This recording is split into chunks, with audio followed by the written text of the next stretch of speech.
Of July है 2020। Day आपका आप सबको पता है कौन सा है, तो बताने की ज़रूरत नहीं है, फ्राइडे। और आज का हमारा हिंदू एनालिसिस स्टार्ट हो रहा है। थोड़ा डिलेड हुआ, रीज़न कुछ थे, बट टाइमली आ जाएगा। साउंड क्वालिटीज़ में कुछ इश्यूज चलते हैं, यूट्यूब में बार बार अपलोड हो रहा है। कल से 2-3 बार मुझे लेक्चर अपलोड करना पड़ा है, पर वॉइस क्वालिटी नहीं आ रही। तो देखते हैं, इशू मेल कर दिया गया है, जितनी जल्दी होगा वो रिजॉल्व कर देंगे।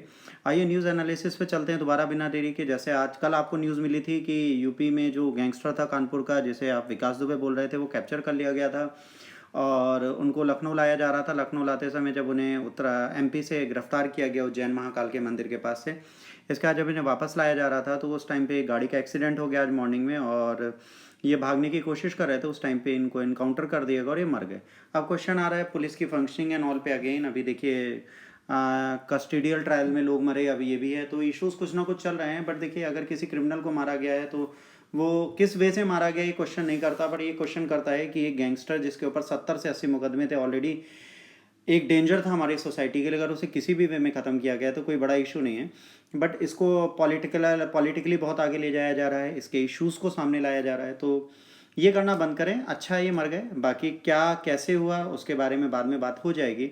मीडिया को भी खुद थोड़ा सतर्क रहना चाहिए ऐसी चीज़ों के लिए, क्योंकि आप एक क्रिमिनल के लिए ह्यूमिनेशन दिखा रहे हो, तो इतनी ह्यूमैनिटी अगर आपके अंदर है तो उनके लिए दिखाओ जो ऑलरेडी जिंदा है। इसके बाद देखिए, गवर्नमेंट, जैसे अभी आपको पता है 2 दिन पहले एडिटोरियल में हमने बात की थी कि WHO ने वार्न किया था, कुछ एक्सपर्ट्स थे, उन्होंने कहा था कि एयरबॉर्न है। देखिए, कोविड-19 एयरबॉर्न नहीं है, फिर से आप समझिएगा। मैंने आपको कोविड-19 के स्पेशल लेक्चर में भी ये समझा रखा है। कोविड-19 में जब कोई खांसता है या छींकता है, कफ या स्नीज जब करता है बेटा, तो उस टाइम पे इसके ड्रॉपलेट्स तकरीबन 2 से 3 मीटर आगे तक जा सकते हैं। अब जो ड्रॉपलेट एयर में रहते हैं, तो उस पर्टिकुलर मोमेंट में अगर कोई बिना मास्क के उस एयर को इनहेल कर लेता है तो ये वायरस उनके अंदर जा सकता है। सेकंड, अगर ये वायरस उस टाइम पे हैवी होते हैं, ड्रॉपलेट से नीचे गिर जाएंगे। नीचे गिरने के बाद, जैसे आपको बताया, किसी सरफेस में 24 घंटे, किसी में 72 घंटे, किसी में 12 घंटे, किसी में 6 घंटे रह सकते हैं। तो उस टाइम पे अगर ये वायरस वहाँ पर एक्टिव है और उस टाइम पे किसी ने डस्टिंग कर दी उसकी, या झाड़ दिया, या पैर तेजी से टैप कर दिया और एयर और धूल उड़ी, तो उसके साथ ये दोबारा आ सकता है। तो जैसे आंधी आई, तूफान आया, तेज हवा चली, इनसे ये चीज़ें फैल सकती हैं। तो पर्टिकुलरली एयर में वायरस नहीं रहता, कुछ शॉर्ट स्पैन के लिए आता है।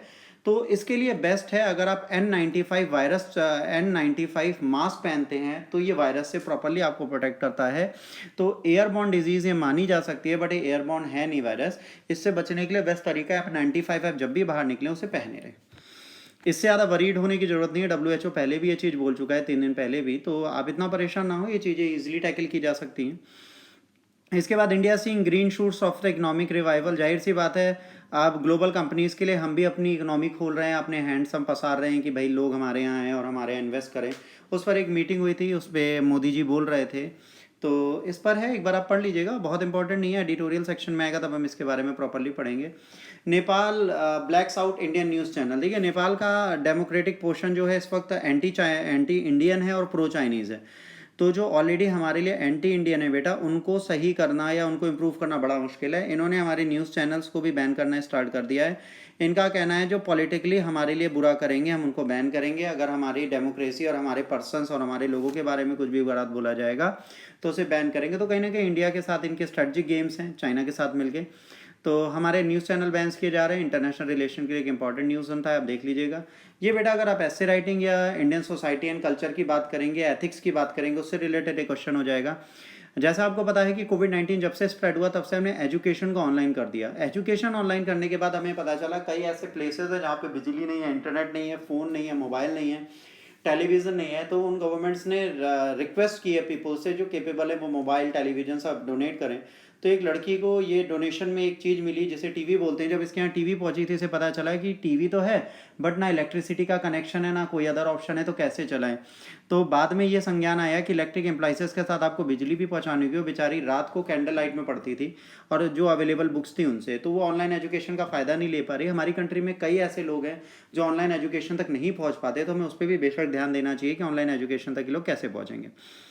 इसके बाद देखिए, ये कोविड-19 से रिलेटेड बहुत इंपॉर्टेंट न्यूज़ है। देखिए, प्रेग्नेंट वुमेन के लिए एक मैंडेटरी किया गया है गवर्नमेंट ने दिल्ली में कि अगर कोई प्रेग्नेंट वुमेन है तो उसकी डिलीवरी से पहले उसका कोविड टेस्ट होना चाहिए। अभी कुछ न्यूज़ आई थी, प्रेग्नेंट वुमेन्स हॉस्पिटल ही नहीं एक्सेप्ट कर रहे थे, उन्होंने रोड पे बच्चे दिए, डिलीवरी हुई या मर गई वो फीमेल्स बिना डिलीवरी के, बच्चा भी मर गया। तो बेटा ऐसी कंडीशन जब दिख रही हैं तो हमें पता चला बहुत मिजरेबल कंडीशन है दिल्ली क्या इंडिया के हर एक हॉस्पिटल की, और इस टाइम पे कोई भी किसी का साथ नहीं दे रहा। तो हाई कोर्ट ने ये पूछा कि भैया ये कितना इंपॉर्टेंट है, और अगर ये इंपॉर्टेंट है तो इसके लिए क्या, क्योंकि अगर आप टेस्ट करेंगे तो 24 आवर्स के बाद इसकी रिपोर्ट आएगी आप कितना रैपिडली करें। अगर किसी को लेबर पेन अभी हो रहा है तो उसे 24 घंटे क्या आप होल्ड कर सकते हैं, क्या उसकी लाइफ को इंडेंजर्ड कर सकते हैं। अगर आपको प्रेग्नेंट वुमेन कोविड-19 पॉजिटिव है कि नहीं, तो 6, 7वें, 8वें हर महीने आपको इसका टेस्ट कराना पड़ेगा। क्या ये अफोर्डेबल है? क्या इसे हर बंदा करा सकता है? नहीं करा सकता। क्या गवर्नमेंट इसको फ्री में करेगी? कैसे करेगी जब वो नॉर्मल कोविड-19 टेस्ट नहीं करी। भाई 140 करोड़ की पॉपुलेशन में अभी तक 1 करोड़ टेस्ट हुए हैं, और जिसमें अगर अंडर डेटा की बात करें तो 7,49,000 केसेज आज की डेट में हमारे पास है।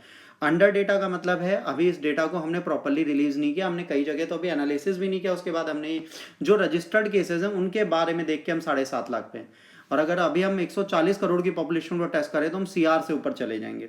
और उस टाइम पे आप सोचा प्रेग्नेंट वुमेन को टेस्ट करना चाहिए कि नहीं करना चाहिए, इसके बारे में आप क्लियर करिए। तो ये एक इशू है, इसको आप जरूर देखिएगा। इसके बाद आइए हिंदू एडिटोरियल्स पे चलते हैं। हिंदी एडिटोरियल में पहला एडिटोरियल है नो नन गेन्स। देखो WHO से यूएस ने निकलने की बात की है तो एक बहुत बड़ा मूव माना जा रहा है। WHO से यूएस ने निकलने की बात क्यों है, उसका रीज़न ये है कि भैया 2.8 मिलियन के आसपास लोग हैं जो इस वक्त कोविड-19 पॉजिटिव हैं। इन्होंने एक्यूज डाला कि WHO ने अपना काम ठीक से नहीं किया। WHO चाइना सेंट्रिक है, चाइना की तारीफ करता रहता है। इन्होंने 450 मिलियन डॉलर्स देते थे, टेक्निकल सपोर्ट वो नहीं देंगे। यूएस के कई सारे साइंटिस्ट WHO में काम करते हैं, इन्फ्लुएंजा वगैरह वायरस की सारी रिसर्च यूएस के पास है। अगर इसको हम अभी होल्ड कर देते हैं तो फ्यूचर में प्रॉब्लम होगी। देखिए ट्रंप इस वक्त क्या कर रहे हैं हमें नहीं पता, ट्रंप इसको एज अ गेम ले रहे हैं। उन्हें लग रहा है कि भाई अगर ये सारी चीज़ें हम करेंगे तो कोविड-19 के अगेंस्ट हम ध्यान नहीं देगी सरकार को, और सरकार अपना इलेक्शन मूड में बैठे। इन सब ये समझ लीजिए। देखिए सिंपल सी चीज़ है, अगर कोविड-19 से आपको बाहर निकालना तो चाइना को एक्यूज करो, WHO को एक्यूज करो, वायरस के लिए एक्यूजनेस दो, इकोनॉमी के बारे में बात करो। अभी वीज़ा वाला इशू आपको मैं बताऊंगा इसी में। तो ये सारे इशूज इन्होंने इसलिए बेटा यहाँ क्रिएट कर रखे हैं जिसके थ्रू अपनी चीज़ों को राइट डायरेक्शन में ला पाए, अपनी चीज़ों को बदल पाए। थोड़ा मुश्किल है भाई, अगर WHO से बाहर निकलते हैं ना तो यूएस का फ़ायदा है ना WHO का फ़ायदा है। और जो नेक्स्ट इनके कैंडिडेट्स हैं जो बिडेन, उन्होंने बेटा क्लियरली बोला है कि अगर हमें इसको इम्प्रूव करना है और इन चीज़ों को सही रखना है तो हमें बेटा ये कोशिश करनी पड़ेगी कि अगर वो इलेक्शन जीतते हैं तो बहुत पॉजिटिव डायरेक्शन में इस चीज़ को देखेंगे और ये कोशिश करेंगे कि ये चीज़ यहाँ से ना निकले। और जाहिर सी बात है अभी जो बोला गया है वो नवंबर से पहले वैसे ही नहीं आना, जनवरी अगले महीने पहले से वैसे ही नहीं होना, अगले साल से पहले। टाइम टेकिंग प्रोसेस है, बहुत ज़्यादा टाइम लगेगा, तो इस चीज़ को आपको देखना पड़ेगा। ये चीज़ आप समझ लीजिएगा इसी में। तो ये पहला एडिटोरियल आपका था। दूसरा है क्रिमिनलाइजेशन क्या है, क्या क्रिमिनलाइजेशन पॉलिटिक्स में चलेगा। देखिए अगर आप डेटा की बात करें तो बहुत खतरनाक डेटा आपके सामने आता है कि क्रिमिनलाइजेशन के कई सारे डेटा थे। 2004 में 24% मेंबर्स पार्लियामेंट के थे जो क्रिमिनल केसेस थी जिन पर पेंडिंग। 2009 में ये बेटा 30% पहुंचा। 2019 में 43% MPs हो गए। गवर्नमेंट ने पहले बोला भैया अब क्या है, अब आप वेबसाइट में डालेंगे जो भी इनकी डिटेल्स हैं, एक एक फैक्ट इनका सामने आएगा। कंपनी अपने जो पॉलिटिकल पार्टी है अपनी ऑफिशियल वेबसाइट में भी इन सारी डिटेल्स को डालेगी। जब इन सारी डिटेल्स को ऑफिशियल वेबसाइट्स में डालेगी तभी उसे फ़ायदा होगा, उसके बिना उसे फ़ायदा बिल्कुल नहीं होगा। तो इसे ऑफिशियल वेबसाइट में डालने का काम इनको करना है जिससे इनको फ़ायदा हो। दूसरा इन्हें बताना पड़ेगा कि इनकी कितनी प्रॉपर्टी है, कितने क्रिमिनल केसेस हैं, किस बिहाफ पे है, उसके बाद इलेक्शन लड़ सकते हैं। उसके बिना बेटा इनको इलेक्शन लड़ने का कोई भी कंडीशन या राइट इन्हें है नहीं। और कितनी पेनल्टी है, इन सारे ऑर्डर्स के बारे में बात की गई है। देखिए अगर इलेक्शन हो रहा है तो इलेक्टोरल बॉन्ड आया था, MLAs की कंडीशन आप देखिए। आज क्रिमिनलाइजेशन एक ऐसा चीज़ है जो पॉलिटिक्स में बहुत ज़्यादा दिखता है और एक क्रिमिनलाइजेशन कहीं ना कहीं हर बंदे को परेशान करता है। तो इस क्रिमिनलाइजेशन से बचने की ज़रूरत है। अभी आप विकास दुबे का भी केस ले लीजिए तो वो भी क्या है, किसी न किसी पॉलिटिकल पेट्रोनेज के थ्रू 70-80 पॉलिटिकल पेट्रोनेज के बिना अगर आप मुकदमे हैं और उसके बाद आप पुलिस से बच रहे हैं और एक पुलिस वालों को भी मार दे रहे हैं तो कहीं ना कहीं पॉलिटिकल गेम्स होती है। और पॉलिटिकल गेम्स के बाद इन्हीं क्रिमिनल्स को बाद में आप कैंडिडेट की सीट दे देते हैं और इलेक्शन लड़ने लगते हैं। तो इन सारी चीज़ों को हमें समझना और जानना पड़ेगा। इसके बाद रेवेन्यू स्ट्रीम की अगर बात करें, problem over being related on one revenue stream and visa politics. ये क्या है बेटा, यूएस में आज की डेट में स्टूडेंट्स बहुत सारे हैं जो वहाँ काम कर रहे हैं, बहुत सारे जो वहाँ रहते हैं। उन स्टूडेंट्स के बारे में ये सारी फील्ड है। आप बेसिक चीज़ समझिए, यूएस ने भी कई सारे वीज़ाज बैन किए थे, इसके बाद इसने एजुकेशन के लिए भी बैनिंग कर दी।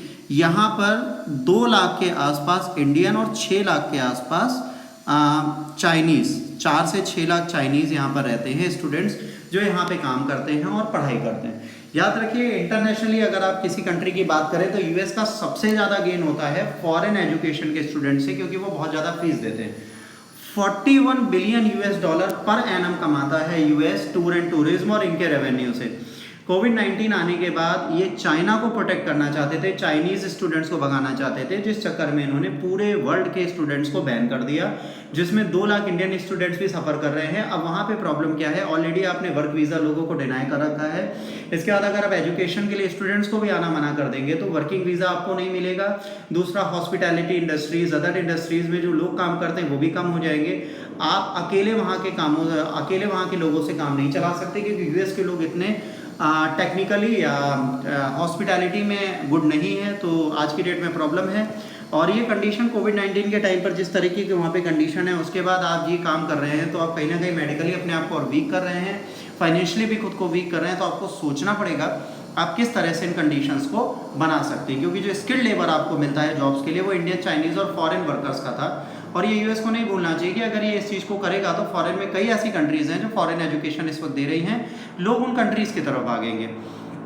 इसके बाद बेटा सीबीएसई बोर्ड से रिलेटेड एक एडिटोरियल है। सीबीएसई बोर्ड से कहा गया था कि क्योंकि लॉकडाउन है और सब कुछ है, तो एक एग्जाम से पहले आप इसका सिलेबस कम करिए। तो 9th-10th का जो सिलेबस, 11th और 9th और 12th का जो सिलेबस चेंज किया गया 9 to 12 का, उसमें जो बेसिक कॉन्सेप्ट थे, जैसे मान लीजिए आप न्यूटन्स थ्योरी पढ़ाए बिना डिस्टेंस एंड ऑल सब पढ़ाने जा रहे थे, तो वो इम्पॉसिबल था। तो गवर्नमेंट ने ये कहा कि भाई ऐसा करेंगे तो गलत है, बट गवर्नमेंट ने अपनी चीज़ें की। अब इसमें क्वेश्चन ये माना जा रहा है, फिजिक्स के एग्जाम्पल दिए, आप देख लीजिएगा। इसमें कहा गया है कि जो बेसिक लॉज हैं अगर उनको हम बिना फॉलो किए चीज़ों को करते हैं तो हमें दिक्कत होगी। तो आप इस सिलेबस में चीज़ें देखिए कि जो इसे निकाल रहा है वो राइट डायरेक्शन में निकाले, वरना इससे टीचर पर बर्डन तो आ ही गया। वो बेसिक चीज़ें पहले पढ़ाएगा, उसके बाद बाकी चीज़ें करेगा, जो क्वाइट इम्पॉसिबल है आज की डेट में करना। तो हर बंदे को सोचना चाहिए सिलेबस कैसे कंट्रोल किया जा सकता है, प्रॉपरली इसको करें, क्योंकि trimming of syllabus is very easy, but trimming the syllabus on the right direction is very hard. आप वो बेसिक कॉन्सेप्ट अगर ट्रिम करके उसके एडवांस कॉन्सेप्ट रख दोगे तो बच्चा पढ़ नहीं पाएगा और टीचर का वर्क बढ़ जाएगा, क्योंकि टीचर को अगर एडवांस टॉपिक पढ़ाने हैं तो उसे वो लोकल और बेसिक टॉपिक्स भी क्लियर करने पड़ेंगे, उसके बिना ये मार्केट नहीं चला पाएंगे। तो इस एजुकेशन में टीचर्स पे बर्डन बढ़ाने का काम किया गया है। इसके बाद इस international freedom being sacrifice for the national security. देखिए चाइना से रिलेटेड फिर से एडिटोरियल है, चाइना के 59 ऐप्स बैन किए गए, उससे सारी चीज़ें हैं। आप इसको आज थोड़ा ध्यान से समझ लीजिए, चाइना की आइडियोलॉजीज़ क्या हैं, चाइना की ऐप पूरी दुनिया में क्यों बैन हो रही है, चाइना का इन्वेस्टमेंट पूरी दुनिया से क्यों हटाया जा रहा है, चाइनीज़ कंपनीज़ को क्यों बैन किया जा रहा है। इससे पहले देख लीजिए, यहाँ पर एक सेक्शन लगता है बेटा, जिसे हम बोलते हैं सेक्शन 69A। फिर से सुनिएगा, एक सेक्शन है सेक्शन 69A जो इंफॉर्मेशन टेक्नोलॉजी एक्ट है, जो पावर करता है नेशनल सिक्योरिटी के इमरजेंसी में। इसके बाद इंडिया सिग्नेटरी है इंटरनेशनल कन्वीनेंट और civil and the political rights as well as universal declaration of human rights. तो जाहिर सी बात है, किसी भी कंपनी का अगर कोई उसने राइट वायलेशन नहीं किए तो उनकी ऐप बैन करना गलत है, उनको मौका दिया जाता है क्लेरिफिकेशन का। बट जहाँ नेशनल सिक्योरिटी की बात आती है वहाँ पर ऐप बैनिंग बहुत आसान है, और वो जो की गई बिल्कुल सही की गई, उसको आप बिल्कुल ही नहीं रोक सकते, ना बिल्कुल डिनाई कर सकते हैं। आइए इसके बारे में आपको बताते हैं चाइना क्या कर रहा है और वर्ल्ड क्या कर रहा है। आपको पता है जब कोविड-19 फैला बेटा, तो लोगों ने कहा कि ये चाइना ने फैलाया। इसके बाद जब हमने पूरे वर्ल्ड में देखा तो पीपीपी किट्स जो थी, पर्सनल प्रोटेक्टिव इक्विपमेंट्स, उसके साथ मास्क, ये सारा सप्लाई वर्ल्ड वाइड सबसे ज़्यादा कौन करता था? चाइना। जिसमें सबसे ज़्यादा कौन सी कंट्री फंसी? यूएसए। यूएसए में जब पैंडेमिक फैला तो उन्होंने इससे मांगा, तो चाइना ने कहा भाई पीपीपी किट्स हम तभी दे पाएंगे या मास्क तभी दे पाएंगे जब हमारी कंट्री की सप्लाई पूरी हो जाएगी। इससे सबसे बड़ा इशू ये आया कि अब ये सप्लाई कैसे पूरी होगी और कब पूरी होगी, और भाई दूसरी कंट्री को सप्लाई कब मिलेगी। दूसरा, चाइना इस टाइम पे क्या कर रहा है बेटा, चाइना की जो ऐप्स हैं या जो भी है वो चाइना के गवर्नमेंट के साथ एक रूल साइन करके बैठते हैं। उसमें ये कहते हैं कि अगर यूएस को चाइना को इमरजेंसी में ज़रूरत पड़ेगी तो जो भी सिक्रेसी है किसी भी कंट्री में वर्क कर रहे हैं वो सारी शेयर इन्हें डिटेल चाइना की गवर्नमेंट से करनी पड़ेगी। World wide maximum Chinese company work कर रही हैं, वो गवर्नमेंट के ऑर्डर अपनी कंट्री के मानती हैं। दूसरा, आपने देखा होगा आज की डेट में अगर टिकटॉक भी हमारी कंट्री में आया था तो टिकटॉक ने इतनी जल्दी इतना ज़्यादा फ़ायदा कैसे उठा लिया। उसका पहला बेनिफिट बेटा हमें ये मिला, या पहला पॉजिटिव अप्रोच हमें ये मिला कि जब टिकटॉक आया तो टिकटॉक ने कंज्यूमर बिहेवियर पढ़ा। कंज्यूमर बिहेवियर क्यों पढ़ा? क्योंकि बहुत सारे ऑनलाइन ऐप्स हमारे यहाँ हैं। अब आप जैसे देखिए, दिवाली होली आती है तो हमारे यहाँ मैन्युफैक्चरिंग उससे पहले वो कर देते हैं, उन्हें ये पता होता है कि हमें क्या चाहिए। आप कभी भी देखेंगे कंज्यूमर ट्रैपिंग आज की डेट में ऑनलाइन मार्केटिंग बहुत करती है, और वर्ल्ड वाइड सबसे ज़्यादा ऑनलाइन मार्केटिंग का काम इस वक्त कौन करती है? चाइना। चाइनीज़ मैक्सिमम चीज़ें जो है हम कंट्री में यूज़ करते हैं। इवन जो हमारे यहाँ टेलीकम्युनिकेशन की चीज़ें 5G 4G, उसमें जियो को छोड़ दीजिए, बाकी सब इक्विपमेंट के लिए किस पे डिपेंड करते हैं? चाइनीज़ कंपनी पे। जैसे हुआई है, LTTT है, तो ये सारी कंपनीज़ हैं जो हमारे यहाँ काम करती हैं, इवन वर्ल्ड वाइड कई जगह काम करती हैं। ग्रिड पैटर्न वगैरह सब यही क्लियर करती हैं, यही डिसाइड करती हैं। तो आज जो ग्रिडिंग पैटर्न है उसको कैसे कंट्रोल किया जा सकता है, उसके लिए क्या किया जा सकता है, इन चीज़ों को समझाने की इसमें ज़रूरत है।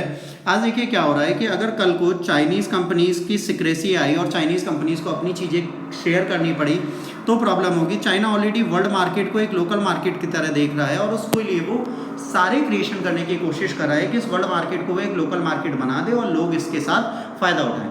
चाइना में सबसे बड़ी प्रॉब्लम है कि 6 बिलियन से ऊपर लोग जो हैं वहाँ पे अनएम्प्लॉयड हैं। दूसरा, ओल्ड एज में वहाँ पे लोग आ गए। राइस कल्टीवेशन के लिए दूसरी कंट्री पे डिपेंडेंट है, क्योंकि राइस कल्टीवेशन इकलौती चीज़ है जो उनकी चीफ ग्रेन्स है, चीफ फूड ग्रेन है, बट वो लोकल कंट्रीज से, अदर कंट्रीज से राइस परचेज करने की बात कर रहे हैं, उनको सपोर्ट कर रहे हैं, क्योंकि इसमें वाटर बहुत ज़्यादा यूज़ होता है और फ्यूचर में वाटर स्कार्सिटी बहुत बड़ा कारण बनेगा पूरी दुनिया के लिए। तो ये राइस कल्टीवेशन के लिए भी दूसरी कंट्रीज पे डिपेंडेंट है। दूसरा, मार्केट लोकल करना चाहते हैं, ये चाहते हैं कि वर्ल्ड मार्केट में मेड इन चाइना ही पूरी जगह बिके और सारी डिमांड, सप्लाई और नीड्स वही फुलफिल करें। बट जब से कोविड-19 आया और स्कार्सिटी ऑफ स्टफ दिखा तो हर कंट्री अब क्या कर रही है, अपनी टेरिटरी के अंदर ही सारी चीज़ें डेवलप करना चाहती है, भले US हो, भले UK, भले कोई हो। आज ऑस्ट्रेलिया है, UK है, USA है, इंडिया है, इन सब ने क्या किया है, इन्होंने चाइनीज़ कंपनीज़ को बैन करना स्टार्ट कर दिया है और 5G बिट के लिए भी दूसरी कंट्रीज़ के ऑप्शंस को देख रहे हैं। जैसे नितिन गडकरी जी ने जो JV हमारे यहाँ चलता था हाईवे डेवलपमेंट और अदर प्रोजेक्ट्स के लिए, उसमें भी चाइनीज़ फर्म्स को बैन कर दिया है। तो आज हम कहीं ना कहीं वर्ल्ड वाइड चाइना को बैन कर रहे हैं। अब इसका फ़ायदा इंडिया उठा सकता है। इंडिया कैसे उठा सकता है? उसको सबके साथ एक फ्री ट्रेड एग्रीमेंट साइन करना है, जैसे वियतनाम ने UK के साथ कर लिया। इंडिया भी नहीं कर पाया, फ्री ट्रेड एग्रीमेंट से इंडिया कई जगह से दूर है, तो उसे अपनी कंडीशन सुधारनी है। ऐप बैन करना बहुत ज़रूरी था। ऐप बैन करने से कहीं ना कहीं हमारी सिक्रेसी और प्राइवेसी और नेशनल सिक्योरिटी की थ्रेट की बात है, उससे बचना है। तो इसे हम बिल्कुल गलत नहीं बोलेंगे, जो किया गया बहुत पॉजिटिव है और इसको हमें समझना पड़ेगा। ये नेशनल सिक्योरिटी का माइंड इंटरनेट हो या अदर एप्स फैसिलिटीज़ हो, उनको बंद किया ही जाना है, क्योंकि ये सिक्योरिटी कंसर्न की बात है और इसको हम बैन नहीं कर सकते। फ्यूचर में हमें देखना है कि चाइना क्या करता है। चाइना ने जो बेल्ट रोड इनिशिएटिव है, इसके बारे में अगर बात करें तो BRI क्या है, इसको आप देखेंगे तो सिल्क रूट से रिलेटेड पूरी दुनिया को लोकल मार्केट बनाने का कॉन्सेप्ट है। मैं आपको BRI फ्यूचर में एक प्रॉपर मैनर में एक स्पेशल लेक्चर में समझा दूंगा। Palm and finger theory, India के साथ उनके कॉन्सेप्ट और नेबरिंग को छोड़ के बाकी पूरे वर्ल्ड में उनका स्प्रेडिंग, इस पर मैं एक स्पेशल लेक्चर बहुत जल्दी आपके लिए लॉन्च कर दूंगा, आप उसे देख लीजिएगा। तो ये ध्यान रखिए, इंटरनेट बैनिंग या ऐप बैनिंग बहुत बड़ी ये इशूज़ नहीं है, ये ज़रूरी है अगर आप नेशनल सिक्योरिटी की बात करते हैं उसके लिए, तो इसका होना बिल्कुल मैं गलत नहीं मानता और इसको होना चाहिए, जरूरी है। बाकी आप देख लीजिएगा क्या है। आज का मेन क्वेश्चन है, all national security agencies must be brought under a broad legal framework so that we understand what their powers are. जाहिर सी बात है, नेशनल सिक्योरिटी एजेंसीज जितनी है, अगर उनको हम लीगल फ्रेमवर्क में लाएंगे तभी हमें पता चलेगा कि उनकी रियल पावर क्या है। इस पर कमेंट करिए, इस पर क्वेश्चन लिखिए। आंसर राइटिंग के लिए आपको टाइम दिया जाता है, आपको क्वेश्चन देता हूँ। बुरी चीज़ है आप में से कोई लिखने की कोशिश नहीं करता, ना ही मेल करता है। अगर आप लिखेंगे ही नहीं तो क्वेश्चंस देने का कोई बेनिफिट नहीं है। आप प्लीज़ कोशिश करिए, इनको लिखिए, समझिए। आज का लेक्चर इतना ही। Thanks for watching. अगर आपको अच्छा लगे लाइक शेयर और सब्सक्राइब करिए। कोई भी डाउट है, कोई भी इश्यूज है, आप प्लीज़ मुझे कमेंट बॉक्स में या मेल IDs पे दे दीजिए। मैं उन चीज़ों को आपके लिए जरूर सॉर्ट आउट करूंगा। God bless you all, take care, bye.